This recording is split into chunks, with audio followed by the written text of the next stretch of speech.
Bom dia, a graça e a paz do Senhor Jesus. Veremos hoje o capítulo de número 13 do livro de Mateus, as parábolas de Jesus. Abra aí a sua Bíblia no capítulo de número 13 do livro de Mateus para você fazer uma leitura prévia antes de nos ouvir. Eu sou o pastor Daniel Deusdete da Igreja Os Semeadores, estaremos juntos a partir de agora.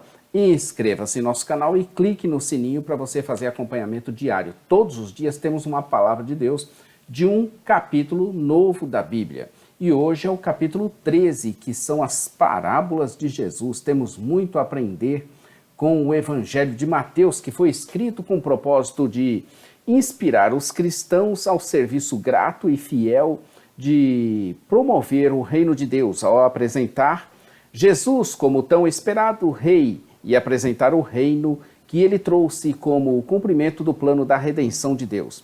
Entramos hoje na parte 4, no capítulo 13. Nós estamos vendo a parte 4 desde o capítulo de número 11. Como já dissemos, Jesus fez uso de inúmeras parábolas para explicar que o reino já havia chegado e que todos deveriam se arrepender e permanecer fiéis a ele para que pudessem entrar em seu reino.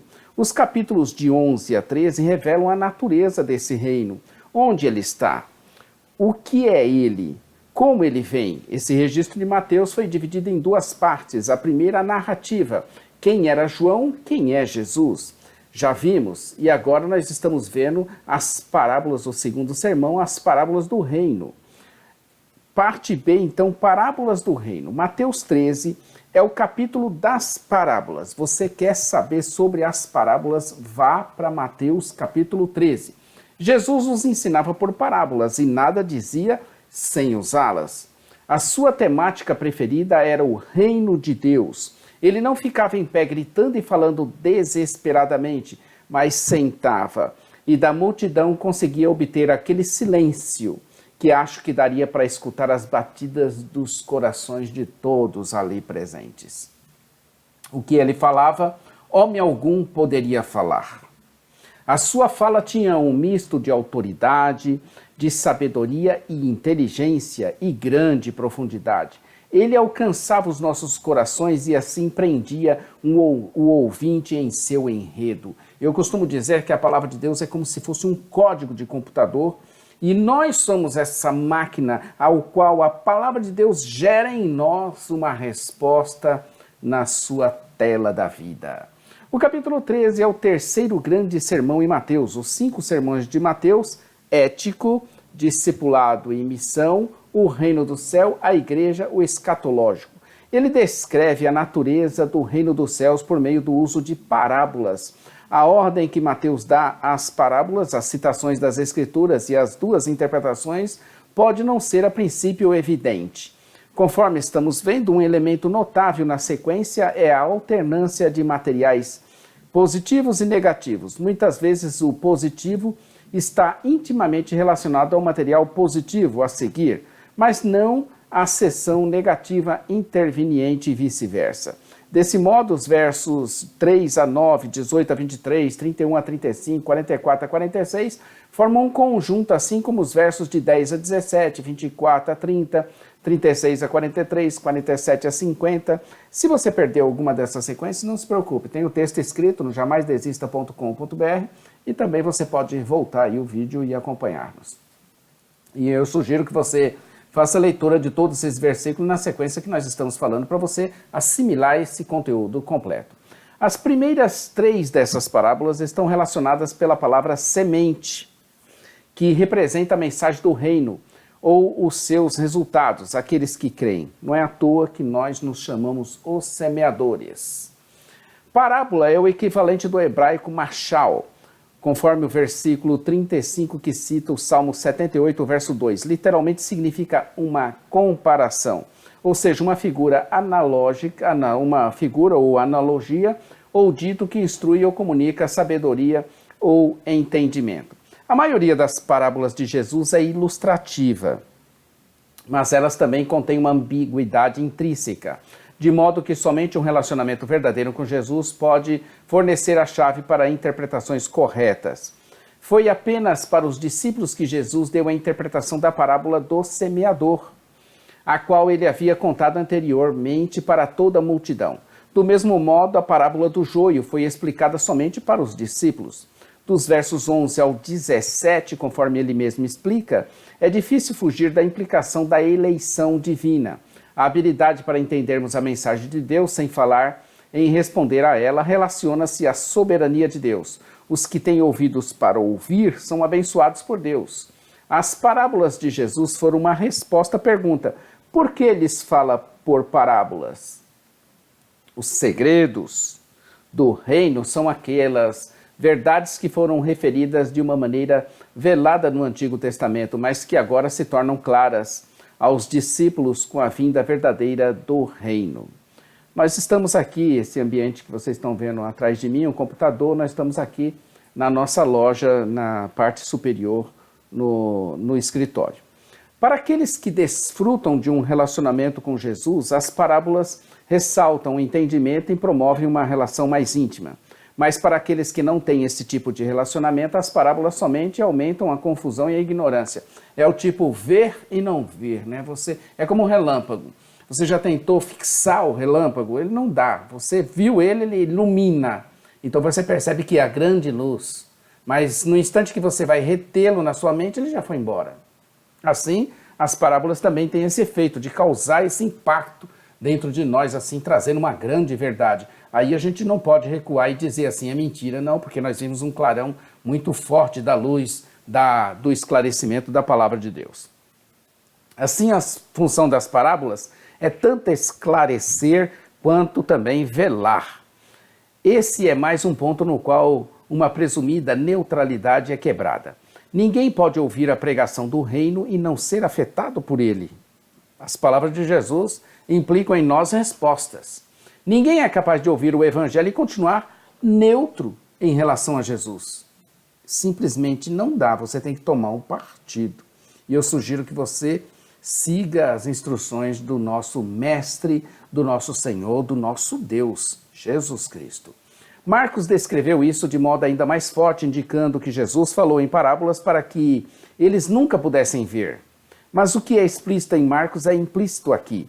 Jesus falou por meio de parábolas para cumprir Isaías 16, 9. E para provar, como nós dissemos na alegoria do relâmpago, nossa alegoria criada por nós, é para ilustrar a verdade de Deus, que ela brilha de uma forma tão intensa que nós vimos que há uma luz verdadeira. Mateus prossegue com as seguintes palavras: para não suceder que vejam com os olhos, se convertam e sejam por mim curados. Verso 15. Jesus utilizou parábolas para impedir a salvação dos réprobos, aqueles que Deus não escolheu para a salvação. Ou seja, a salvação não pertence aos incrédulos. Esses estão fora do reino de Deus. Deus não faz acepção de pessoas. Deus não escolhe as pessoas que irão entrar no seu reino por livre vontade, capricho. Mas ele estabeleceu um filtro, e esse filtro é a fé. Os incrédulos, a esses é fechada a porta do entendimento das coisas de Deus. Não tem como. Assim como no contexto de Isaías, a soberania de Deus em endurecer seus corações não nega que tais pessoas são, ao mesmo tempo, diretamente responsáveis pela sua dureza de coração. Exatamente o contrário. Mas indica que o endurecimento intencional dos corações também faz parte do propósito de Deus. Observe que em Isaías 6, 10, que Mateus cita, a ênfase não está no endurecimento dos corações pelas próprias pessoas, mas no endurecimento do coração dos servos de Deus pela sua pregação. Torna insensível o coração desse povo. ênfase acrescentada. Eu repito o que antes já falei do efeito duplo da pregação. Para os que creem, a pregação é salvação. Para os que não creem, juízo e condenação. É mesmo como dizia, que tínhamos olhos para ver, mas não víamos, e ouvidos para ouvir, mas não ouvíamos. Ouvendo, não veem, e ouvindo, não ouvem. A parábola parecia ter esse efeito de alcançar nosso subconsciente de forma que víamos e ouvíamos, mas é o relâmpago, é a figura do relâmpago. Sabem por quê? O coração do povo estava em outro lugar e de mau grado ouviam. É isso, é a explicação. O problema ainda era a incredulidade, pois além de falar, este também fazia coisas espetaculares. Podemos, pelo exposto pela Bíblia de Estudo de Genebra, que você adquire aqui na nossa loja, no centro de Taguatinga, ou na loja virtual www.semeadores.com.br, e comentado também por nós, dizer que Deus é injusto e que criou seres apenas para destiná-los à perdição eterna, uma vez que não serão salvos? Podemos dizer isso? Como pode a justiça cometer injustiça? Isso é um absurdo. Eu vou mais longe. Podemos acusar a justiça de injustiça? Nunca. Ridículo. O fato é que eu não entendo ainda certas coisas. E querer explicá-las torna tudo ainda mais confuso. Não adianta. Nós temos que crer na soberania de Deus. São coisas incontestáveis. Não dá para discutir, não dá para negociar. Deus é a verdade, Deus é a justiça e Deus é amor. Você não tem como negociar isso. Não dá para negociar justiça com justiça. Como que você vai debater a verdade com a... A verdade é verdade. A bondade de Deus, Deus é bom, Deus é justo, Deus é verdadeiro.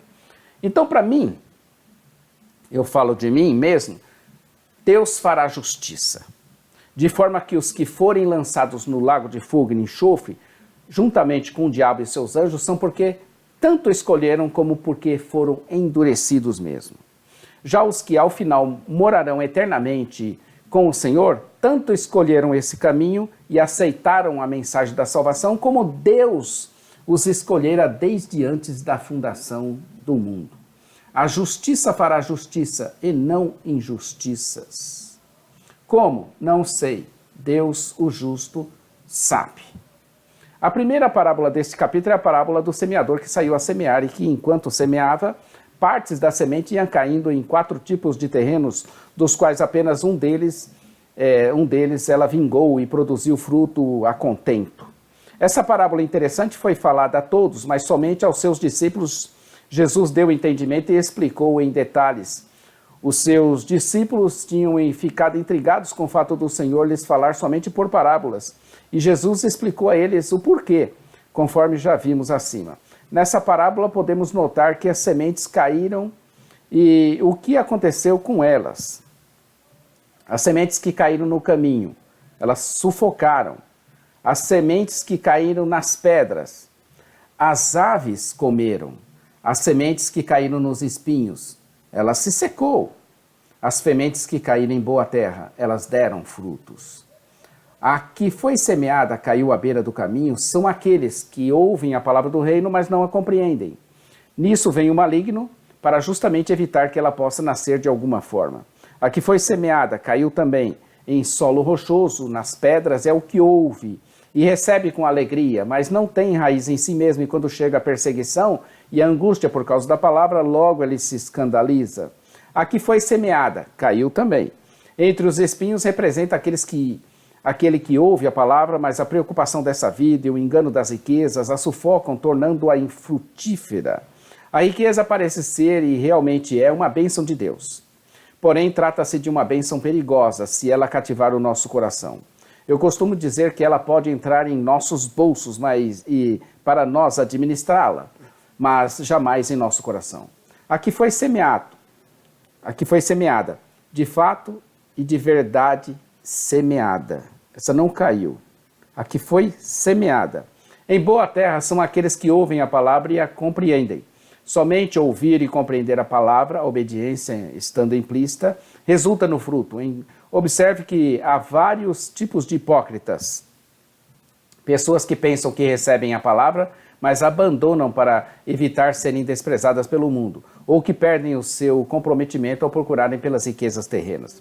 Do mesmo modo, existem diferentes níveis quanto a dar frutos, mas há somente 2 tipos de solo: aquele que recebe a palavra para dar frutos e aquele que não faz isso. Depois da parábola do semeador e sua explicação do porquê, somente falava por parábolas, ele nos versos de 24 a 30 lhes conta a parábola do joio e também do trigo, e novamente Jesus forneceu a interpretação dessa parábola nos versículos de 36 ao 43. O campo é o mundo inteiro, não somente Israel ou a igreja. E Deus não permite o julgamento imediato em consideração aos seus eleitos que estão no mundo. Os justos têm vivido no meio dos injustos desde o início. Um exemplo forte disso foi Judas, que viveu junto com Jesus e os discípulos por 3 anos e meio. Ele falava a linguagem deles, conhecia cada um, andava com a bolsa de dinheiro, roubava, enganava, traía, comia e ceiava com eles. Beijava, abraçava, mas no fim, somente no fim, foi separado deles. Essa parábola do joio e do trigo nos faz pensar nos públicos existentes no mundo. Somente há 2 tipos de pessoas.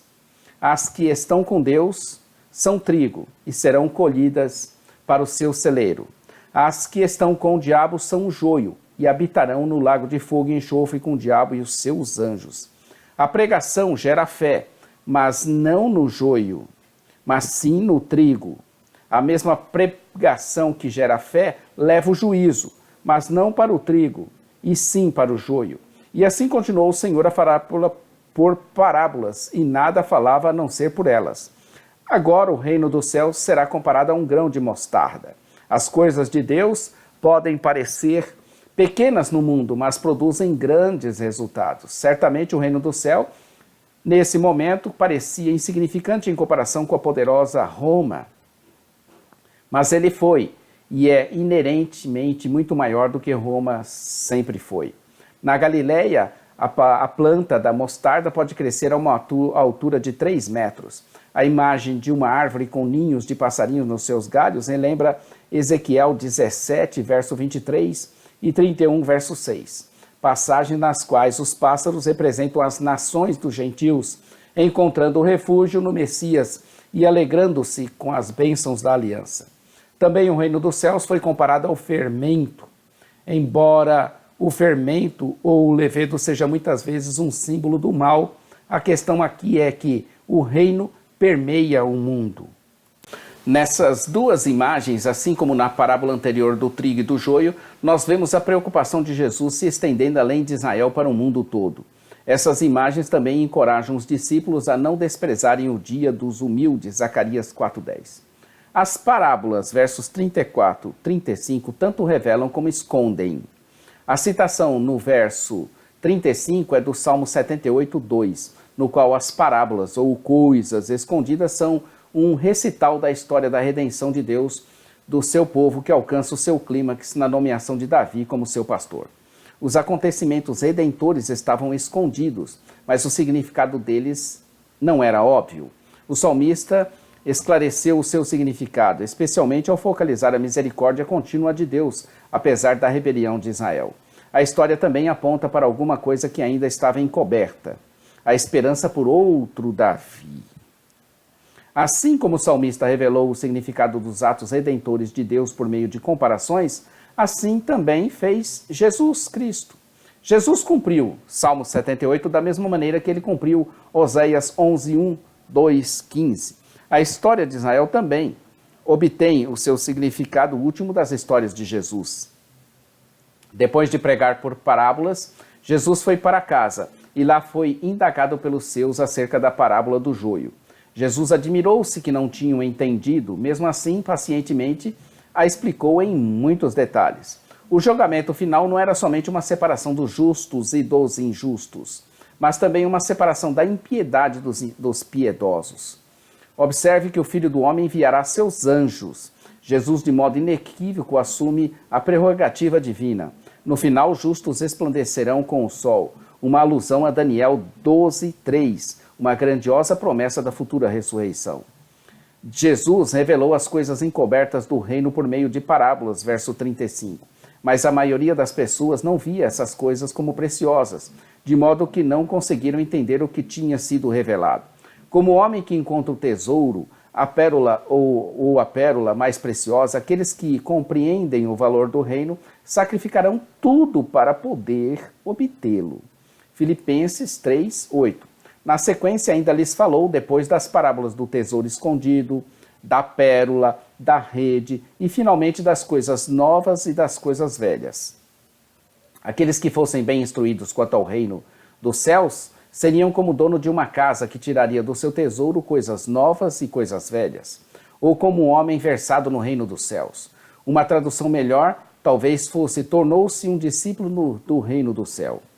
Uma vez que essa afirmação segue imediatamente a pergunta de Jesus aos discípulos: entendestes todas estas coisas? Verso 51, a implicação é que os discípulos se tornariam mestres e, como anfitriões hospitaleiros, compartilhariam com os outros o tesouro que eles haviam encontrado. Ele havia entendido tanto a antiga história redentora como os novos atos redentores que marcavam a presença do reino. Concluindo Jesus as suas parábolas, saiu dali, verso 53. Com frequência, Jesus repreendia os escribas, não por causa do trabalho deles de ensinar a verdade sobre Deus, mas por causa da hipocrisia deles. Eles se admiravam da sabedoria e da forma como que falava Jesus, e perguntavam entre si se não era aquele o filho do marceneiro ou do carpinteiro. A palavra traduzida carpinteiro é, na verdade, o termo mais comum, construtor. José pode ter sido um pedreiro também. Também falava de Maria, sua mãe, e de seus irmãos, Tiago, José, Simão e Judas. É muito estranho que ali, em sua terra natal, ali mesmo se escandalizaram dele. Razão essa que fez com que Jesus ali não realizasse muitos milagres. Jesus fez poucos milagres em Nazaré. Não porque ele precisava da fé das pessoas, para dar a ele o poder. Não. Mas porque milagres sem fé são contraproducentes. Jesus não fazia milagres para fazer com que as pessoas tivessem fé, mas para direcioná-las e confirmá-las. Isso é muito importante. Esse parágrafo todo que nós acabamos de citar por último, que Jesus fez poucos milagres em Nazaré, não porque ele precisava da fé deles para lhes dar poder, né? Nunca Jesus precisou disso. Mas porque milagres sem fé são contraproducentes. Jesus não fazia então milagres para fazer com que as pessoas tivessem fé. Não, mas era para direcioná-las e confirmá-las. Mateus 13:1 diz assim: naquele mesmo dia, saindo Jesus de casa, assentou-se à beira-mar. Era como ele costumava fazer, né? Assentou-se à beira-mar. Esse é o verso de número 1. O capítulo de número 13 tem 58 versículos e diz assim o verso 58. E não fez ali muitos milagres por causa da incredulidade deles. Maldita incredulidade! Ó amados, cuidemos para que nossos corações não entrem por esse caminho de trevas e de enganos e de dúvidas. A incredulidade é porta fechada para o reino de Deus. Dúvida, engano, isso aí vai te tirar do caminho do Senhor. Não seja incrédulo, seja crente. Sabemos que Ele está à porta quando quer nos assaltar, mas em nome de Jesus vamos expulsar a incredulidade. Ela não nos pertence, nós não temos pacto com ela, nós temos pacto com o Senhor. Amanhã estaremos aqui com Mateus 14, Jesus anda por sobre as águas. Por quê, hein? Interessante essa parte. Jesus andando por sobre as águas. Então fique conosco aqui, amanhã estaremos vendo nesse novo capítulo. Inscreva-se no nosso canal e clique no sininho para você fazer acompanhamento. Todos os dias um vídeo novo. Todos os capítulos da Bíblia. Parte escrita já aprendeu, jamaisdesista.com.br. Acesse e veja, confira a nossa loja virtual, ossemeadores.com.br. Nossa rádio, radio.ossemeadores.com. A todos um bom dia, fiquem com Deus, espero que tenham gostado desse capítulo tão instrutivo de Mateus 13. É a parte escrita, vai lá na parte escrita que tem muito conteúdo e não dá para assimilar só com o vídeo. Então vai lá, estude, aprimore, aprofunde, mande sua contribuição, será uma bênção poder te ouvir também. Deus abençoe, Maranata, ora, ora, vem Senhor Jesus. Fiquem com Deus.